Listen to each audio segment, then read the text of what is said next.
현재 시각 8시 28분 향해 갑니다. 지금 보시고 계신 머니쇼는 SBS BG과 유튜브에서 실시간 시청이 가능합니다. 또 다양한 주식 정보 원하시는 분들은 카카오톡 채널에서 머니를 검색하셔서 친구 추가하시기 바랍니다. 아니, 그나저나 지난주 금요일 오후 들어서 시장이 진짜 소장님 말씀대로 올랐어요. 아니, 저는 그러면 안 되는데. 그러면 이제 이게 자꾸 왔다 갔다 확률이 막 그거 하는데, 그죠? 낮아지는데. 그래도 좋은 현상이죠. 좋은 현상이에요. 네. 네. 아니, 근데 뭐 괜히 하는 소리가 아니고 그냥 이제는 저도 그런데요. 밀려도 걱정이 안 되네요. 특히 우리 시장은 네. 왠지 세팅돼 있는 느낌.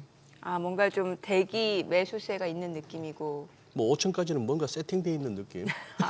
5,000포인트까지는 갈 것 같은 느낌. 뭐 그런 느낌. 예. 그나저나 미국도 다우하고 S&P 500도 사상 최고치고. 사상 최고치고. 좀 반도체주들 다시 또 올라주니까 좀 한시름 놓이네요. 그러니까. 네. S&P 500 같은 경우는 뭐 제가 꾸준히 관찰하고 있는 기술적 저항 갖다가 이제 막 돌파하려고 하는 그런 네. 상황인데, 아마 우리 저 서학개미들에 대한 우리 국내 정권사의 마케팅이 약화되지 않았더라면 일찌감치 좀 더 오르지 않았을까 싶은데. 아, 그 정도의 영향력이. 저는 그렇게 봐요. 예. 뭔가 신고가는 항상 우리 서학개미들이 만들지 않았을까, 주요 종목들. 대단한데요, 진짜 그런 거면. 우리 못 참잖아요, 그냥. 빠르게 그런 움직이죠. 빠르게 움직이고, 예. 또 화끈하게 또 이렇게 집중하고 하는 그런 게 네. 있는데. 아니, 그리고 시장에서 뭐 연방 대법원 판결 내용 중에 상호관세에 대한 판결이 있을 수도 있다라고 추측을 했었는데 그랬는데 그 판결이 하나 나왔는데 그것도 뭐 형사법 관련 판결이라고 하니까 없었네요. 예. 결국은 뭔가 하고 싶었는데 못하고 연기됐다는 느낌이죠. 뭐 그래서 이번 주에 나오지 않을까라는 얘기도 있습니다만 또 봐야죠. 네, 그렇습니다. 네. 뭐 오프닝에서 소개했던 이란의 지정학적 위기 계속해서 우리 국내 뉴스에서도 많은 시간을 갖다 이제 차지하고 있는데, 글쎄요, 뭐 당장 뭔가 베네수엘라처럼 뭐 군사적인 액션이 취해지기는 지금 유럽하고 중동 지역에 항공모함이 없어요. 지금 다 지금 남미에 가 있어가지고 뭐 그런 상황이라서. 근데 어쨌거나 저 시위는 상당히 심각한 것 같습니다. 1979년이었는데 네. 그때 호메이니 혁명, 팔레비 왕조 무너뜨렸을 때, 그러고 나서 이제는 그 신정 체제를 갖다가 뭐 이제 좀 싫어하는 그런 어떤 이란 국민들의 모습이 이제 또 이제 드러나는. 이란 국민 연령대가 전체적으로 젊잖아요. 그렇죠. 예. 참 옛날 저 어릴 때는 이란은 굉장히 자유분방한 도시로 기억되거든요. 미니스커트 입고 활발하게 했던 그런 이란이었는데 언제부턴가 이제 여자들 눈밖에 안 보이는. 근데 요즘에는 히잡도 많이 안 쓴다고 합니다. 예. 그래요. 예. 저는 함께해 주실 분 오랜만에 좀 모셔봅니다. 예. 대신증권 리서치센터 문남중 수석 연구위원 함께합니다. 어서 오세요. 어서 오세요, 안녕하세요. 문 의원님. 오랜만에 오셨습니다. 네, 오래간만에 뵙니다. 그리고- 새해 복 많이 받으십시오. 예, 새해 복 많이 새해 복 많이 받으시고. 받으세요. 일단 제가 사과할게요. 네, 사가셔야죠. 아니, 아까 스튜디오 들어오시면서 이렇게 서로 목례를 하고 눈인사를 하는데 문 의원님의 그 눈빛에서 제가 읽었어요. 시작할 때 사과하시오 하는 그게. 그래요. 작년 내내 이렇게 시장을 이제 상승 쪽으로 긍정적으로 이제 봐오셨는데, 뭐 미국이나 우리나 할 것 없이 문 의원 보시기보다도 더 잘 오른 한 해 아니었습니까, 작년은? 네, 뭐 예. 공식적인 뭐 S&P 500 밴드 국내 증권사에서는 제가 가장 높았고요. 물론 이제 중간에 추가적인 상승 염두에 두고 상향 조정한 부분들이 있는데 네. 연말에는 뭐 제가 생각했던 수치에는 좀 약간 못 미치긴 했는데 그래요? 그래도 방향성은 계속 올라가는 흐름이어서 아마 뭐 투자하신 분들 입장에서는 아마 기억에 남을 만한 한 해가 되지 않으셨을까 생각을 하고 있습니다. 국내는요? 국내는 네. 사실 저는 좀 보수적으로 봤거든요. 네, 제가 그렇게 봤던 이유는 우리는 항상 기준을 생각하면서 투자를 해야 되거든요. 네. 그러니까 이 주식이라는 거는 살아있는 유기체이고 특히 국가 입장에서는 경기, 기업 입장에서는 실적에 연동돼서 움직이는 게 사실 주식시장 흐름인데 사실 작년도 코스피 지수가 많이 올라왔던 그 바탕에는 펀더멘탈보다는 신정부에 대한 기대감 그리고 때마침 반도체 사이클이 특히 강하게 나타났던 게 맞물리면서 올랐던 흐름이기 때문에 그래서 한국을 미국보다 좀 보수적으로 봤던 건 그렇게 봤었는데 올해 같은 경우에는 그래도 1분기 이전까지는 한국이 지금 반도체 상승 사이클이 더 뚜렷하게 나타나고 있는 것들이 기업 실적을 통해서 확인되고 있기 때문에 한국장, 미국장 올해 상반기 전반적인 흐름은 올라가는 흐름 좀 보고 있고요. 저는 1분기는 확고히 얘기 드립니다. 올라간다. 근데 2분기 때는 좀 지켜보려고 해요. 어디 뉴욕하고 우리나라 다요? 아니면 네, 둘 다 2분기 때는 상황에 따라서는 좀 상승이 제한될 수 있고 좀 빠르게 하락의 출발점이 될 여지도 있는 시기가 2분기가 될 거로 좀 보고 있기 때문에 상반기 전체적인 방향성은 올라간다라고 얘기는 해드리고 있지만 네. 2분기 때는 한 1분기 말 정도 돼서 좀 점검이 필요하다라고 생각하고 있어요. 그래요. 그러면은 주말에 나왔던 이제 고용 지표 얘기도 좀 여쭤볼게요. 고용 지표에 대해서 해석이 좀 엇갈리는 것 같습니다. 일단 뭐 실업률 자체는 하락했는데 이거에 대해서는 뭐 전반적으로 경제활동 참가 인구수가 줄었기 때문에 모수 자체가 줄어서 실업률이 일시적으로 내려간 것처럼 보여진다라는 해석도 있는 것 같고 여전히 고용 시장은 둔화되고 있다 이런 얘기를 많이 나오거든요. 제가 할 얘기를 다 하신 것 같아가지고 제가 굳이 뭐 얘기 드릴 게 없을 것 같은데. 야 너무 죄송합니다. 네, 그래도 뭐 조금 더 얘기해드리면 실업률이 내려갔던 것 때문에 이제 사실 CME 패드워치 2를 봐도 올해 연준이 금리 인하를 단행하는 그 시점이 좀 늦춰진 것 같아요. 일반적으로 4월이었는데 지금 확인하니까 6월 정도로 좀 밀렸더라고요. 사실 실업률은 이례적인 성격의 계절 조정이 지금 반영됐기 때문에 큰 의미는 없는 것 같아요. 저는 항상 얘기해드리지만 비농업 부분 고용자 수 결과가 상당히 중요하다고 생각을 하고 있고요. 네. 12월 수치 역시 5만 명 증가 나타났는데 전월치하고 예상치를 크게 하회를 했습니다. 그러니까 고용 시장이 민간 고용을 중심으로 좀 둔화되고 있다는 거는 지난해 4분기 때부터 확연하게 나타나고 있기 때문에 그래서 이제 연준이 지난해 9월 달부터 금리 인하를 제기했던 그 명분이 올해도 계속 될 걸로 좀 보고 있고요.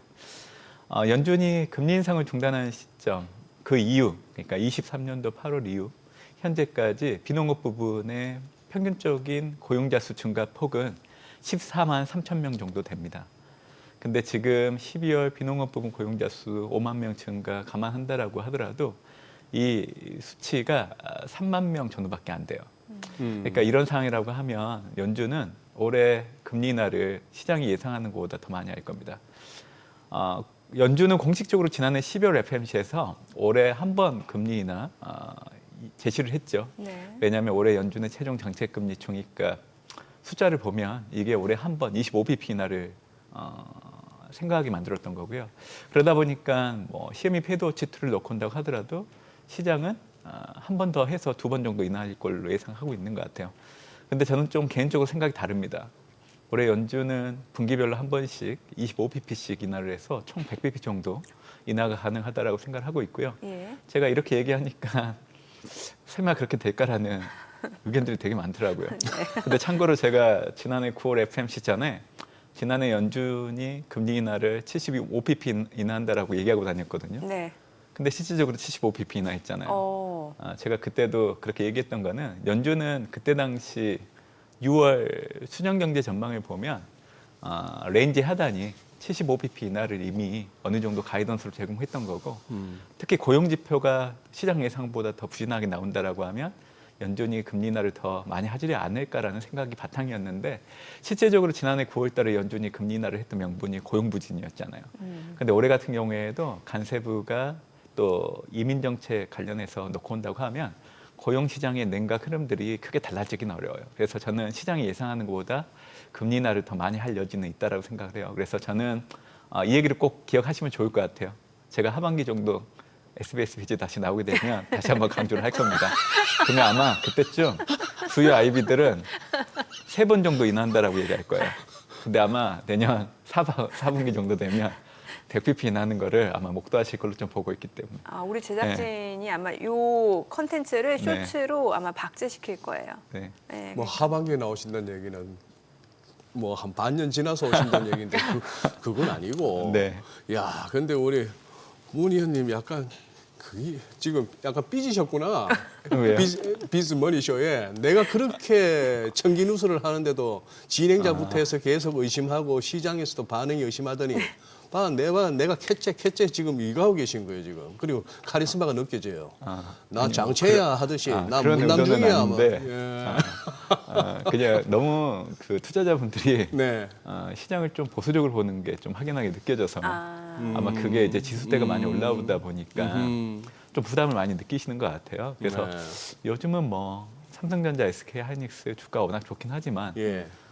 요즘은 이제 얘기를 들어보면 또 주가의 고점 논란 이런 것들도 많이 커지는 것 같아서 근데 이제 올해 상반기 때 놓고 온다고 하면 크게 지난해하고 달라지는 흐름은 아닌 것 같아가지고 근데 그 바탕에는 이제 연준의 금리 인하가 항상 있었기 때문에 너무 보수적으로 보는 걸 좀 경계하면 좋겠다라고 해서 얘기를 드리는 겁니다. 저 참고로 뭐 앵커 진행하고 계시는 소장님 개인적으로 좋아합니다. 싫어하지 않아요. 네. 근데 약간 가시가 있으시다. 아니 그런데 그러면 삼성전자하고 하이닉스도 당장 여쭤보고 싶습니다만 순서상 뒤로 미루고 지금 그러면 저 연준 의장 지명하는 거 하고 차기 연준 의장 지명하는 거 하고 지난 금요일 날 그 외 대법원 판결하고 이게 왜 자꾸 이거 미뤄진다고 보세요? 저는 타이밍을 좀 보고 있는 것 같아요. 네. 그러니까 트럼프는 워낙 예전부터 정치적인 쇼를 상당히 중시 여겼던 분이고 이게 실제적인 정책 같은 것들을 발언할 때 많이 활용을 하시거든요.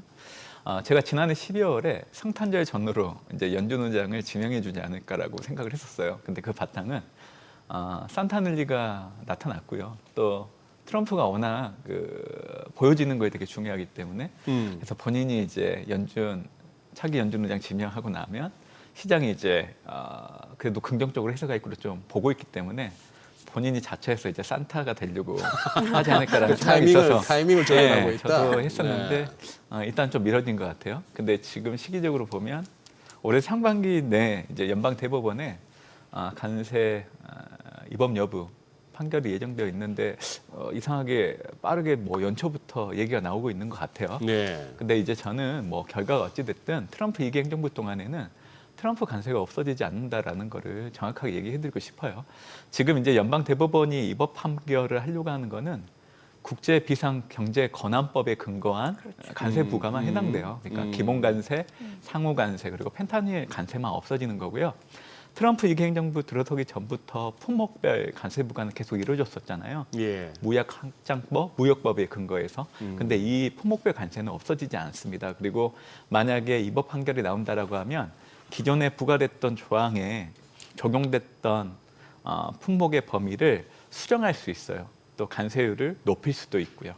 그래서 저는 이 부분을 좀 염두에 두시면 좋을 것 같고 또 하나는 트럼프 행정부가 아직 적용을 안 하고 있는 조항들이 3개 있어요. 이제 무역법 122조, 무역법 338조, 그리고 무역확장법 302조를 아직 안 쓰고 있기 때문에 연방 대법원에 위법 판결 나온다고 하더라도 트럼프 관세 부과는 없어지지 않는다라는 걸 좀 얘기해드리고 싶어요. 그래서 저는 만약에 연방 대법원이 위법 판결을 한다라고 하면 아마 그때 정도 됐을 때 이제 연준의 차기 연준 의장 지명하지 않을까 생각을 하고 있습니다.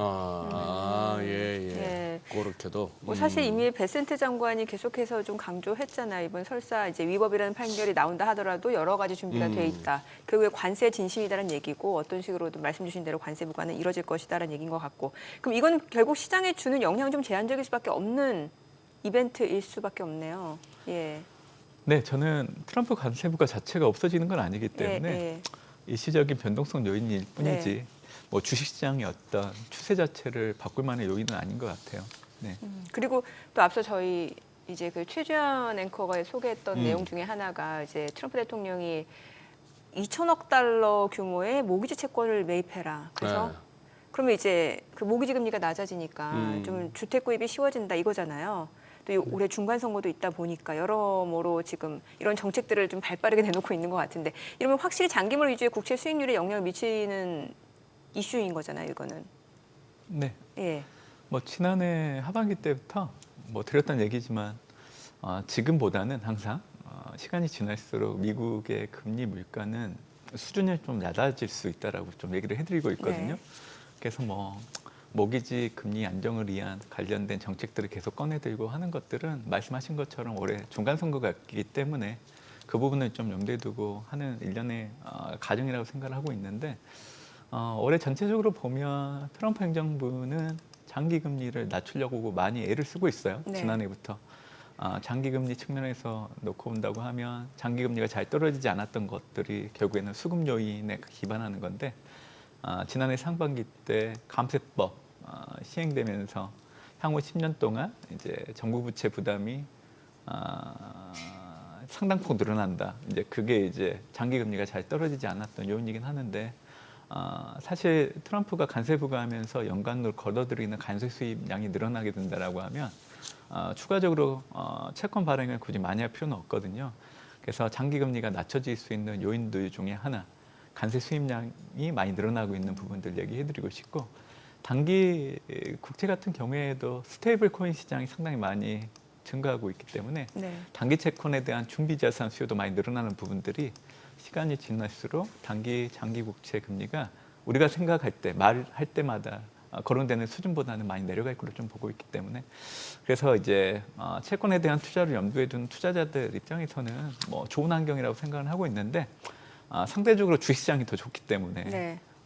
상대적인 어떤 소외감을 느끼지 않으시려고 하면 올해도 역시 자산 선호도를 놓고 온다고 하면 예. 상반기 동안에는 주식 자산에 대해서 가장 먼저 선호를 해야 되지 않을까 생각을 하고 있습니다.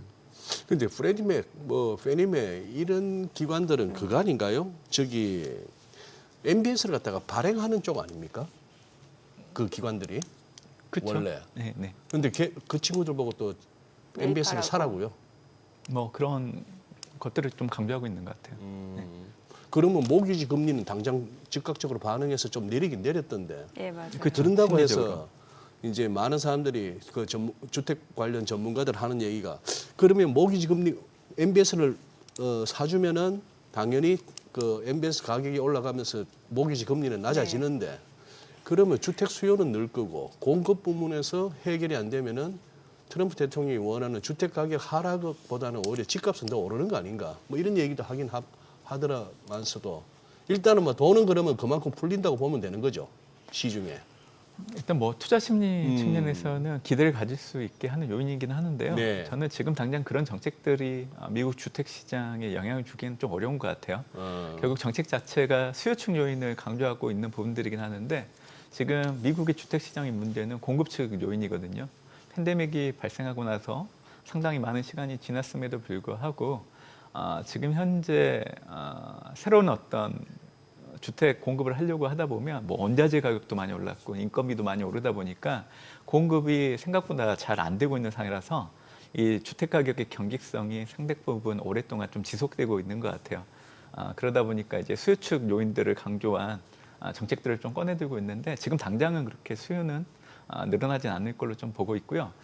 저는 앞으로 주택 시장이 좀 이렇게 관전 포인트로 봐야 되는 부분들은 사실 연준이 팬데믹 발생하고 나서 단기간에 금리를 많이 올리다 보니까 주택 모기지 금리도 많이 올라갔거든요. 네. 그러다 보니까 주택 시장이 부담으로 적용했던 부분들이 있는데 그럼에도 불구하고 미국의 경제 활동이 크게 위축되지 않았던 그 요인들을 놓고 온다고 하면 2008년도 금융위기 전후로 형성됐던 그 금리에 가계 기업들이 대출을 받았을 때 그 금리를 고정시켜 놓다 보니까 그래서 사실 팬데믹 발생하고 나서 연준이 단기간에 많이 금리를 올렸음에도 불구하고 큰 타격이 없었거든요. 그래서 앞으로 만약에 이게 차안을 해야 되는 시기가 도래한다라고 하면 그때가 이제 주택 시장뿐만이 아니라 전반적으로 좀 금융 시장에도 변동성을 좀 일으킬 수 있는 요인이 되지 않을까 생각을 하고 있습니다. 네.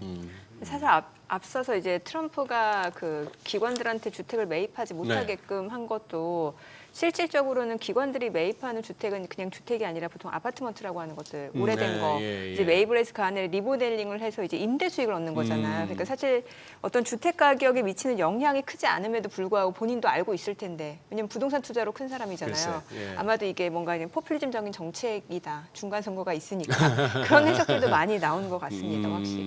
네. 그러니까. 네. 예. 자 그리고 이번 주 실적도 네. 줄줄이 발표하잖아요. JP모건 뭐 금융사부터 해서 또 델타항공 줄줄이 발표가 예정이 되어 있는데 어때요? 실적도 이번에도 좀 좋을 거로 예상이 되나요? 미국은 24년도부터 전년 대비 S&P 500의 EPS 증가율이 두 자릿수 증가를 계속 보이고 있습니다. 이 분기별로 놓고 온다고 하면 지난해 4분기까지 포함하게 된다라고 하면 예상치보다 결과치가 좋은 흐름들이 12개 분기 연속 이어지고 있기 때문에 지금 미국 증시가 역사적 사상 최고치 경신하는 거에 대해서 사실 부담을 갖고 접근할 이유는 없다라고 생각을 하고 있습니다. 지난해 4분기 실적 이제 어닝 시즌 돌입을 이제 코앞에 두고 있는 상황인데 실적 추정이 역시나 좋습니다. 12월 말 추정치를 기준으로 놓고 봤을 때 S&P 500의 EPS 증가율이 그때 당시 전년 동기 대비 7.2% 정도 증가였는데 지금 현재 이 숫자가 8.3% 정도로 상향 조정되고 있는 흐름이고요. 이번 지난해 4분기 실적을 주도하는 섹터를 놓고 온다고 하더라도 단연코 IT가 실적을 견인합니다. 12월 말 추정치가 18.5% 정도 됐는데 지금 이게 25.9% 증가로.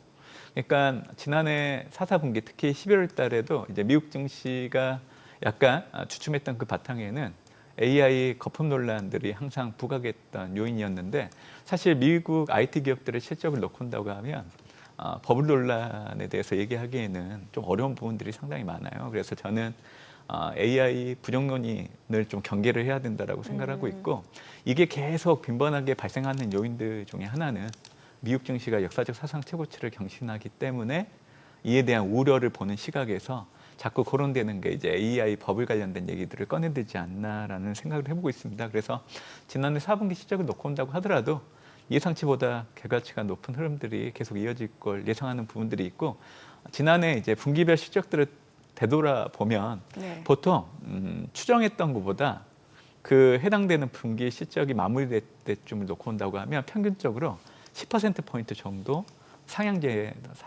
조정되는 모습을 좀 목도할 수 있었어요. 그래서 지금은 8.3% 전체 EPS 증가율이 추정되고 있지만 아마 이게 10% 이상 증가할 여지는 있다라고 보고 있기 때문에 올해 1분기 때 미국 증시가 역사적 사상 최고치를 경신하는 그 바탕에는 경기 확장도 있지만 기업 실적이 꾸준하게 증가하고 있는 부분들 역시 주목을 해야 된다라고 생각하고 있습니다. AI 버블에 대해서 경계할 필요가 있다. 제가 연구위원님 그 어떤 쇼츠를 보니까 삼성전자, SK하이닉스보다는 나는 마이크론이다. 네. 맞죠? 네. 그렇게 말씀 주셨죠? 네. 예, 요즘 마이크론 핫하잖아요. 네. 예, 그 근거를 좀 듣고 싶어요. 근거요? 네. 마이크론은 그러니까 지난해 10월 말에 추정됐던 향후 1년 동안 선행 EPS가 증가되는 그 폭을 보면 116% 정도 증가를 했습니다. 근데 주가도 그만큼 많이 올랐죠. 한 54% 정도. 그래서 마이크론 주가를 지금 놓고 투자자분들에게 이건 무조건 사야 됩니다라고 얘기하기에는 네. 실적이 좋아지는 그 분들을 주가가 어느 정도 좀 반영했던 건 있는 것 같아요. 그럼에도 불구하고 마이크론 주가는 앞으로도 계속 증가할 걸로 좀 보고 있는데 그 이유는 일단 올해 연간 HBM 판매 물량을 모두 소진했다라는 공시 있었고요. 또 다음 분기 염두에 두고 이제 HBM4를 양산해서 출시한다라는 거를 지난번 이제 실적 발표할 때 얘기를 했기 때문에 이게 이제 앞으로 한국의 삼성전자, SK하이닉스 같은 기업들의 풍향계가 될 여지는 있다라고 생각하고 있습니다. 올해 반도체 상승 사이클이 연장될 수 있다라는 그 근거 중에 하나는 결국 올해 1분기를 놓고 온다고 하더라도 범용디램 가격이 전분기 대비 40% 이상 증가할 걸로 예상이 되고 있기 때문에 이를 반영해서 관련된 기업들의 주가가 먼저 움직이고 있는 것 같아요. 네. 자꾸만 삼성전자, SK하이닉스 밑에 예. 자막이 있기 때문에 관련해서 좀 얘기를 좀 드려야 될 것 같은데 삼성전자, SK하이닉스 올해 이제 주가 올해 1분기를 놓고 온다고 하면 계속 치고 올라갈 여지는 있다라고 생각을 하고 있는데요. 사실 그 이유들 중에 하나는 유래를 찾아보기 어려운 디램 수요. 그러다 보니까 이제는 가격을 올릴 때 수요 기업들이 가격 결정권을 가지고 있는 게 아니라 삼성전자, SK하이닉스가 부르는 대로 가격이 매겨지는 형태이기 때문에 그래서 지금 주가들이 많이 올라가고 있다고 보시면 될 것 같습니다. SK하이닉스 같은 경우에는 올해 연간 영업이익이 처음으로 100조 원 시대를 열 여지가 상당히 높죠. 지난해 같은 경우에는 연간 영업이익이 45조 원 정도 됐기 때문에 와, 불과 1년밖에 안 됐는데 100조 원을 시대를 연다라는 거는 주가가 아직은 그를 반영하지 못했다라고 생각을 하고 네. 있는 거고요. 그리고 이제 SK 하이닉스를 얘기하다 보면 또 삼성전자 주가를 놓고 갔을 때 어느 게 더 많이 올라갈까라고 항상 물어보시는데요. 맞아요. 당연히 HBM 모멘텀을 놓고 온다고 하면 SK 하이닉스를 먼저 보는 게 맞는데 올해 연간 길게 놓고 온다고 하면 지난해와 비교했을 때 HBM 출하량이 SK 하이닉스는 54% 증가인데 삼성전자 같은 경우에는 140% 증가이기 와. 때문에 이를 놓고 온다고 하면 삼성전자가 SK 하이닉스보다 더 상대적으로 좀 탄력 있게 움직일 수 있다라는 저는 이제 근거로 좀 얘기를 해드리고 있고요. 어차피 지난해가 HBM이 주도했던 한 해라고 하면 올해는 HBM이 아니라 범용 디램, 특히 가격 상승이 전분기 대비와 비교했을 때 40%에서 50% 육박할 걸로 좀 보고 있기 때문에 네. 그래서 이를 감안한다라고 하면 삼성전자가 올해 SK 하이닉스보다 주가가 좀 탄력적으로 움직일 여지는 있지 않을까 전망을 하고 있습니다. 알겠습니다. 자, 지금 시각 8시 53분 지나갑니다. 오늘 양시장 호가 상황 체크해 보겠습니다. 먼저 코스피 예상 체결 지수부터 확인해 보겠습니다. 오늘 코스피 1.2% 상승 예상됩니다. 4,644. 코스닥도 0.2% 상승 예상되고요. 949포인트로 집계가 됩니다. 시가총액 상위 종목 예상가 보겠습니다. 오늘 삼성전자 2.5% 강세가 예상됩니다. 지금 호가는 14만 2,500원, SK하이닉스도 0.8% 상승 예상되고요. 삼성바이오로직스도 1% 오름세가 예상됩니다. 예상 체결가 189만 8천 원. LG 에너지솔루션도 지금 36만 5천 원으로 0.5% 상승 예상되고요. 삼성전자 우선주도 상승 예상됩니다. 현대차입니다. 오늘 호가론 굉장히 좋아요. 지금 4.9% 강세가 예상되고 있습니다. 지금 호가는 38만 4천 원. HD 현대중공업 보합 예상되고요. 한화 에어로스페이스 호가가 122만 4천 원으로 0.8% 상승 예상됩니다. SK스퀘어가 보합권 예상되고 있는 모습이고 두산 에너빌리티 3.4% 상승 예상됩니다. 호가는 8만 7,100원으로 나타나고 있습니다. 코스닥 시가총액 상위 종목 예상가도 보겠습니다. 알테오젠 2.8% 하락 출발 예상됩니다. 호가는 49만 6,500원. 에코프로비엠, 에코프로는 보합권 예상되고 있고 ABL바이오, 레인보로보틱스 모두 하락 출발 예상됩니다. 리가캠바이오 보합권 예상되고 있고요. HLB는 4.5% 상승 예상됩니다. 호가는 5만 2,900원. 코오롱 티슈진 1.3% 상승 예상되고요. 펩트론 호가는 26만 4,500원, 삼천당제약은 24만 8천 원으로 0.6% 상승 예상되고 있습니다. 이제 개장까지 5분 남았는데 자, 오늘 지금 호가 분위기에서는 보니까 뭐 원전주 아무래도 메타 그 원전 계약 소식 있었잖아요. 그 부분도 좀 반영이 되는 것 같고 반도체 뭐 현대차 그룹주 와 현대글로비스 호가가 지금 15% 급등이 예상되네요. 지금 이제는 했다 하면 막 두 자릿수죠. 그러게요. 네, 지난주 하나그룹주 보세요. 뭐 하나 시스템이나 뭐 에어로스페이스 할 것 없이 오늘 딱 시작하면서 60포인트다 싶었는데 네. 일단 동시호가 분위기는 그러네요. 그러고 이것도 뭐 가려면 오늘도 4,700 찍자고 덤빌 수도 있겠네. 조금 이렇게 어떤 현실적인 감각은 좀 떨어지는 그런 장이 돼버렸습니다. 근데 워낙 뭐 다들 지금은 팔 생각은 없고 조금만 밀리면 사겠다는 네네. 사람들만 많으니까 시장에서 뭐 수급 많은 게 어디 있습니까? 그리고 또 유동성 많은 게 어디 있고. 그렇죠. 그리고, 수급 앞에 장사 없고. 네. 예. 이 와중에 이제 못 오르는 쪽은 이제 조금은 아니 그러게 이번 소외감이 주 클 거고. JP모건 헬스케어 컨퍼런스 있는데 바이오주들이 종목별로 희비가 엇갈리는 게 글쎄요. 뭐 기대감이 선반영된 거일 수도 있고. 오늘부터 열리는 거 아닙니까? 맞아요. 예, 그러니 자, 예. 또 뚜껑은 열어봐야죠. 그래요. 예. 네, 네. 지금 우리 문 의원님 지금 삼성전자 하이닉스 말씀 다 해주신 거예요? 뭐 더 드릴까요? 아니, 더 하실 말씀 아니, 있으시면 하실 그 말씀이 관련해서 또 좀 이렇게 알려주세요. 개장 때문에 또 아니 동시효과 때문에 못 하신 게 있나 싶어가. 최근에 주가가 강세를 좀 보였기 때문에 혹시 주가가 앞으로 좀 단기간에 좀 주춤한다라고 하더라도 이게 이제 고점 이후에 하락의 시그널로 좀 안 받아들여주셔도 될 것 같고요. 지금은 이제 역사적 사상 최고치 경신 이후에 이제 좀 쉬어가는 구간 그런 패턴이라고 좀 보시면 될 것 같아요. 아무래도 이제 HBM 관련된 얘기를 좀 드려야 될 것 같은데요. HBM4 관련해서 지금 삼성전자는 근 시일 내 제품 인증 완료를 앞두고 있다라는 거 얘기해드리고 싶고 SK 하이닉스 역시 HBM4 관련해서 일부 좀 제품에 대한 논란들이 있긴 있었지만 회사 내에서 해결할 수 있는 요인이기 때문에 크게 문제는 안 되는 것 같습니다. SK 하이닉스 역시 1분기인데 이제 제품 인증 완료되고 2분기 때부터 출하를 본격적으로 하고 있기 때문에 이제 올해는 HBM4 이게 이제 주가를 전망하는데 한 가지 요인이 될 여지는 있다라고 생각을 하고 있고요. 최근에 증권사들이 목표 주가를 계속 올리고 있는 것 같아요. 당사 역시 최근 실적 발표 좀 확인하고 나서 주가를 계속 올리고 있는 흐름이기 때문에 이렇게 올리는 걸 보면 결국에는 실적을 기반으로 좀 올리고 있는 상황이라서 주가에는 당분간 좀 긍정적인 흐름들은 좀 이어질 수 있다라고 생각하고 있습니다. 네. 지금 삼성전자 같은 경우는 우리 정민 앵커는 어머님 10만 원에서 고민하실 때 엄마 팔지 마세요 해서 지금 거의 추가로 40몇 프로 추가 이익을 내시는데 제가 15만 원 가면은 아마 어머님께서 또 고민스러우실 거예요. 문희 형께서 자문을 받았다고 하면은 그냥 들고 가세요.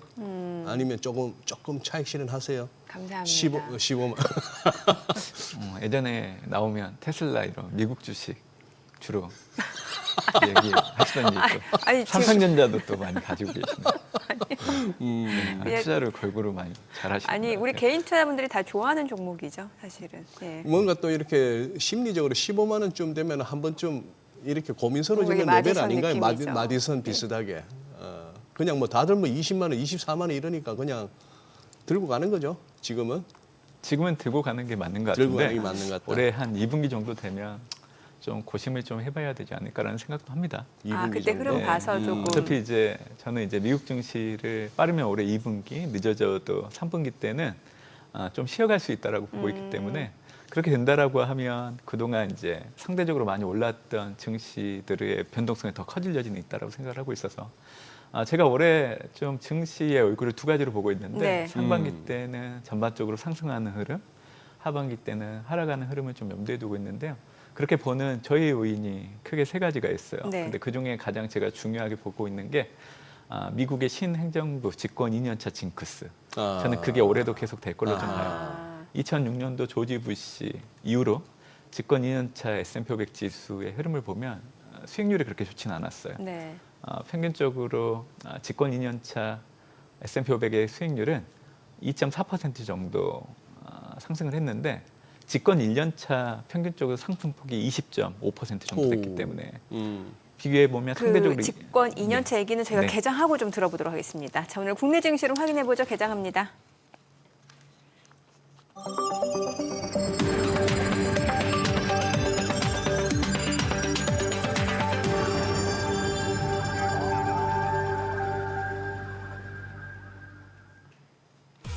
네, 1월 10일 월요일 국내 증시 개장했습니다. 올해 들어서 굉장히 좋은 흐름을 보여주고 있는 코스피인 것 같습니다. 지난 금요일에도 오후 들어서 좀 상승하는 모습이었고 전반적으로 계속해서 연초 기대감 반영이 되고 있습니다. 또 미증시도 S&P 500, 다우, 나스닥 다 상승하는 모습이었고 또 주요 기술주들이 다시 한번 랠리를 펼쳐주고 중소형주까지도 상승하는 시장 분위기죠. 자, 오늘 양시장 출발 지수 좀 보도록 하겠습니다. 먼저 코스피부터 볼게요.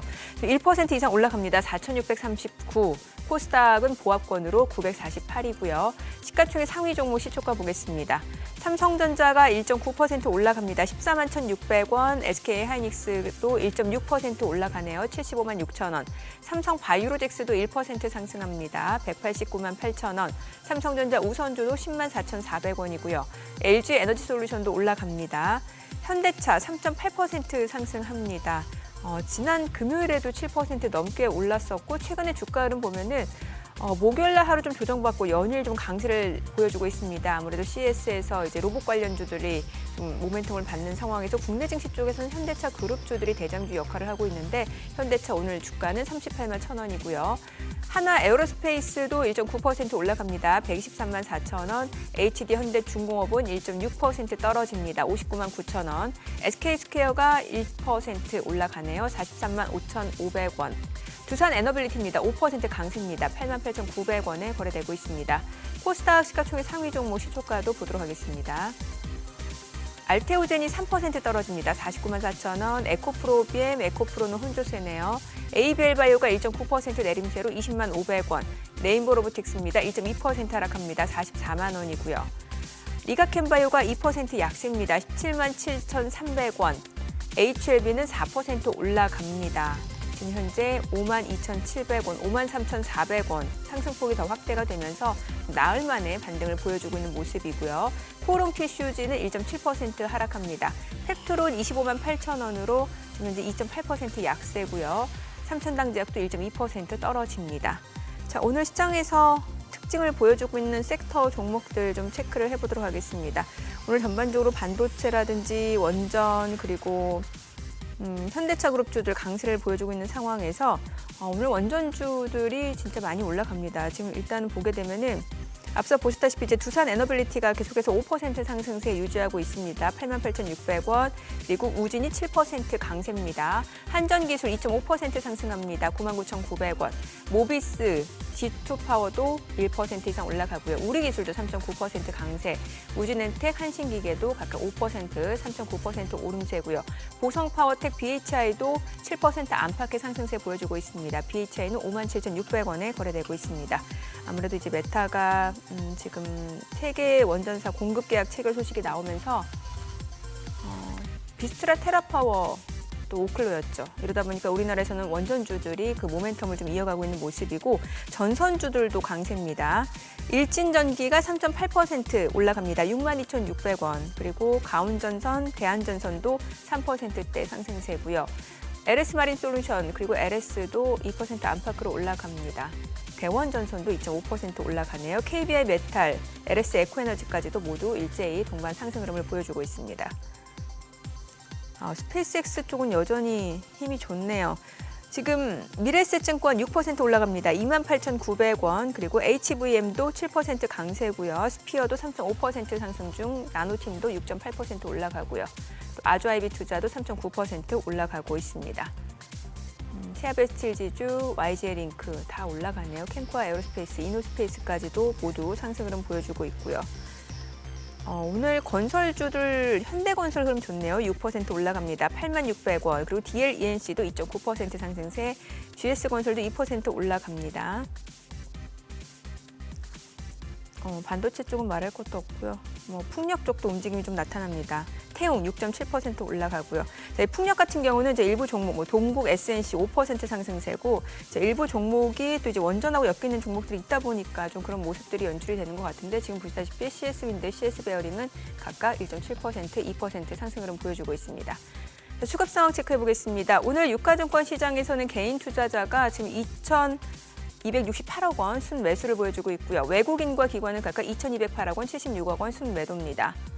코스닥에서도 개인 투자자가 487억 원 순매수, 외국인과 기관은 각각 383억 원, 66억 원 매도 우입니다. 오늘 환율 체크하겠습니다. 달러 환율입니다. 오늘 37,070전 상승한 1,461원 30전에 개장이 됐습니다. 일단 오늘 시장은 대형주들, 원전, 반도체, 현대차 쪽 좋습니다. 예. 야, 그는 어쩜 이렇게 또 철저하게 세론이죠. 그도 JP모건 헬스케어 그 얘기 하고 있었더니 오늘 딱 열리는 날인데 지금 아까 소개하시는 데 보니까 네. 제일 바이오 제약 쪽이 제일 그래도 좀 그거 한 거네요. 이 와중에 못 가는 것 같은 느낌. 그런데 수급에서는 여전히 외국인은 아직까지는 순매도인가요? 외국인이요? 예, 네. 그렇습니다. 전체적으로는 그렇습니다. 전체적으로는. 예. 예. 그래요, 저기. 아까 그 집권 2년 집권 차. 2년 차에 징크스. 네, 그 얘기 네. 저희가 결론을 못 내려가지고. 올해 저희 여인 세 가지 중에 가장 중요하게 보는 게 미국 신정부 집권 2년차 징크스라고 얘기를 드리고 있었죠. 집권 2년차에는 평균적으로 S&P 500 지수 수익률이 2% 정도 되는데 집권 1년차 비교해 보면 상대적으로 좀 수익률이 낮은 흐름이고, 특히 직전 연도 연말 종가 기준으로 해서 평균적으로 9.6% 정도 하락을 했기 때문에 저는 올해 연간으로 놓고 본다고 하면 지난해 연말 종가 대비 10% 정도 하락을 염두에 둘 필요는 있다고 생각을 해요. 그래서 그 시기를 올해 3분기 정도로 보고 있고, 이제 만약에 이게 앞서서 발생한다라고 하면 그게 올해 연간 저점이지 않을까 생각을 하고 있습니다. 그래서 S&P 500 지수를 기준으로 적용을 해보면 올해 하단을 6,188포인트 정도, 그리고 코스피도 대입을 해보면 3,809포인트 정도. 그러니까 지난해 연말 종가 대비 10% 정도 하락한 수치를 적용을 해보면 네. S&P 500이 6,188포인트, 네. 코스피가 3,809포인트 정도 되기 때문에 이제 올해 상반기가 아닌 하반기 때 한 이 정도 지수가 이제 조정을 받기 시작을 한다라고 하면 이 정도 선에서 좀 지수대를 좀 보시는 게 좋지 않을까라고 생각을 하고 있고요. 조의 요인 두 번째는 지난해 2월 달에 미국 연준이 중시하는 10년물, 3개월물 금리 역전이 발생을 했습니다. 그래서 1년 뒤에 해당되는 게 올해 1분기 이후가 되기 때문에 이제 미국 경기 침체 분위기가 고조될 수 있다라는 거 얘기해드렸고, 마지막 저의 요인 하나는 올해 2분기 이후부터는 일시적으로 미국을 비롯한 주요국들의 물가가 상승 압력을 받을 여지는 있는 것 같아요. 지난해까지는 공급층 요인보다는 수요층 요인 영향이 컸기 때문에 물가가 생각보다 잘 오르진 않았는데, 아마 올해 2분기 정도 되면 공급층 요인, 관세를 올리게 되면 수입 가격이 올라가고, 그렇게 된다라고 하면 이제 물가가 상승할 수 있다라는 부분들이 이제 공급층 요인에 해당되는 건데, 이게 올해는 좀 영향을 주면서 물가가 상승할 수 있기 때문에 아마 그때쯤 되면 주요국의 금리 인하 속도 조절 하지 않을까라는 그 우려들이 좀 부정적으로 작용할 여지는 있다라고 생각하고 있어서 올해 이제 얼굴을 두 가지로 보고 있지만 하반기 때 이 저희 요인 세 가지를 넣고 좀 증시가 변동성이 커질 수 있다라고 얘기해드리고 있습니다. 잠깐만요. 문 의원님 지금 제가 제대로 들었습니까? 수치를. 하반기에 조정을 받으면 코스피 3,850, 3,809포인트. 3,809포인트, 3,800이라고 보고 네. 아니 지금 4,600을 올라섰는데 3,800을 간다는 얘기는 20% 정도도 조정을 받는다는 얘기예요? 10% 정도 인하. 그러니까 10% 정도 이제 변동성이 커질 수도 있고, 네. 상황에 따라서는 이제 워낙 지난해 증시가 많이 올랐기 때문에 예. 그 변동성이 좀 커질 여지는 있다라고 생각이 들어요.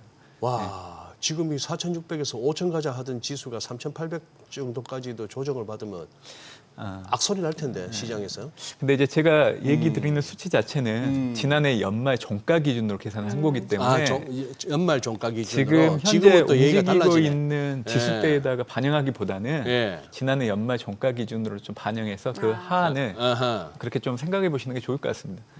지금 그렇게 얘기해 버리시면 보시는 투자자분들이 놀래요. 그래, 네, 그래. 저도 지금 방금 좀 얘기하고 전에 있는데 얘기. 맞아요. 제가, 이게 대충 듣다가 대충 듣다가 바로 댓글 달면 이제 바보 되는 게 이제 이런 경우인데 맞아. 10% 이상 떨어진다 얘기는 안 했는데 지금 글쎄 지금 대충 듣다가 지금 바로 또 댓글을 달았어요 제가. 화들짝. 화들짝. 네. 죄송합니다. 뭐 어쨌건 상반기까지는 계속해서 좋을 것 같고 2분기에는 약간 좀 쉬어가는 구간이다. 이렇게 그냥 저희 네, 이해하면 그렇게 되는 좀 거죠? 보시면 될 것 같아요. 네. 그러니까. 그럼 우리 증시에서는 반도체 섹터만 봐야 돼요? 아니면 최근에 보니까 뭐 조선, 방산, 원전까지도 다시 온기가 좀 확산되는 모습이고 또 로봇까지도 현대차 그룹주들 많이 움직이잖아요. 어떻게 보세요? 올해 글로벌 테마로 제가 선정한 게 휴머노이드 로봇이고요. 그 바탕에는 테슬라가 올해 8월 되면 옵티머스 네. 3세대 버전 관련된 로봇을 양산하기 때문에 그 모멘텀이 지금 벌써 반영되고 있는 것 같습니다.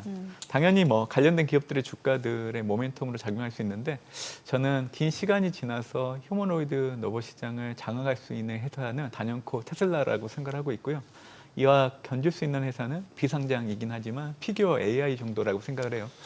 그리고 그 외 휴머노이드 로봇들은 아마 그 모기업이 어떤 분야에 집중해서 사업을 하는지에 따라서 영향이 좀 달라질 걸로 보고 있는데, 아마 현대차 그룹 같은 경우에는 휴머노이드 로봇이 양산된다고 하더라도 제가 보기에는 이게 가정용으로 많이 팔리기보다는 네. 제조 공장에서 좀 더 많이 팔리는 형태로 가지 않을까라고 생각을 하고 있죠. 그래서 휴머노이드 로봇, 저는 우주 항공 테마보다는 우선적으로 좀 봐야 된다라고 생각하고 있어서 예. 얘기해드리고 있고, 우리나라에는 실질적으로 그럼 로봇 관련주라고 하면은 뭐 당연히 현대차 현대차를 정도. 먼저 봐야 되겠죠. 현대차. 예.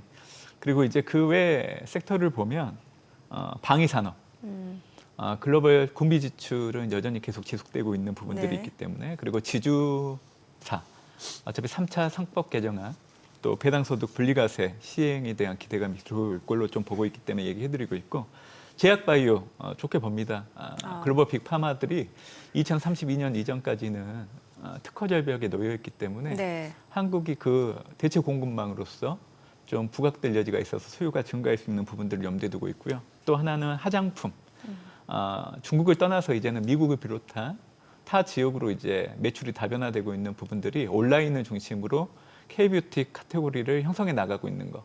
그리고 일부 국가들 같은 경우에는 온라인이 아니라 오프라인으로 그 거점을 확장해 나가는 게 올해 나타날 걸로 좀 보고 있기 때문에 얘기해드리고 있고요. 증권은 뭐 지주랑 동일합니다. 3차 상법 개정안, 배당소득 분리과세 시행령에 대한 기대감 때문에. 그래서 반도체는 삼성전자, 그리고 방사는 현대로템, 지주는 두산, 그리고 제약바이오는 한미약품, 화장품은 아모레퍼시픽, 그리고 증권은 한국금융지주. 그리고 그에 관심 있게 보는 기업들은 HD 현대중공업, 기아, LG 이노텍, 카카오 정도 보고 있습니다. 카카오 오랜만에 들어보는 것 같아요. 예. 카카오는 좋게 보시는 이유 좀 말씀 주실 수 있을까요?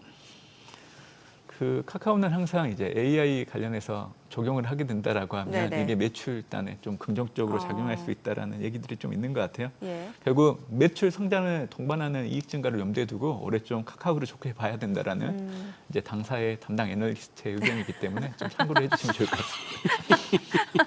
당사의 담당 애널리스트의 의견이었다. 그래요. 또 미국 쪽 워낙 많이 보시니까 가시기 전에 미국 쪽에서는 예전에 제 기억에는 메타도 좋게 보셨는데 또 메타가 보니까 그 테라파워하고 또 오클로하고 또 원전 계약 소식 나왔잖아요. 지금 계속해서 그 데이터 센터 투자를 늘리겠다는 얘기잖아요. 예, 메타라든지 그 외에 또 다른 빅테크 관련 종목들 어떻게 보시는지 알려주세요. 올해도 뭐 M7 기업들 잘 보고 계시다가 개별 기업 요인 때문에 주가가 급락하는 모습이 나오면 네. 그게 매수 기회라고 보시면 될 것 같고요. 예. 급등할 때는 따라가지 않는 게 좋다라고 저는 항상 얘기해드리고 있고, 제가 오늘 잠깐 해서 얘기는 해드렸지만 네. 지난해 이제 10월 말을 기준으로 앞으로 12개월 동안에 기업이익이 상당폭 늘어나는 그 숫자 대비 주가가 많이 오르지 못했던 그 종목들을 선정을 해보면 팔란티어, 네. 그리고 엔비디아, 그리고 브로드컴, AMD, 그리고 오라클이 있기 때문에 이 해당되는 기업들에 대해서는 좀 관심 있게 좀 앞으로 좀 주가 상승을 염두에 두고 없으신 분들 입장에서는 사보시는 것도 좋지 않을까 생각하고 있습니다. 그래요. 모처럼 나오셨는데 짧게라도 환율을 어떻게 보세요, 금년에?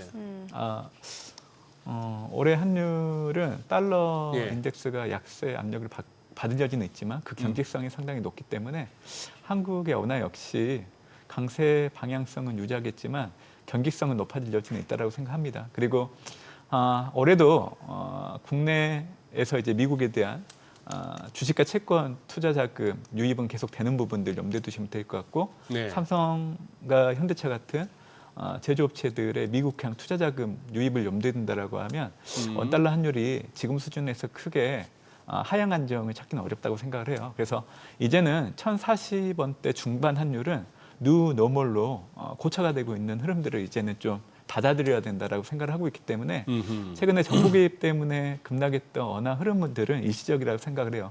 정부에서 개입하게 되면 부동산이든 외환시장이든 일시적으로는 정부 의도대로 가는 것 같아 보이지만 결국 시간이 지날수록 다시 본연의 자리로 올라오는 흐름들이 나타나기 때문에 아마 원달러 환율이 단기적으로 1,400 중반에서 후반 정도에서 계속 등락을 거듭하는 흐름들은 계속 우리가 목도하지 않을까 생각하고 있습니다. 예. 네. 오늘 내용 여기까지 듣겠습니다. 잘 들었습니다. 예, 고맙습니다. 감사합니다.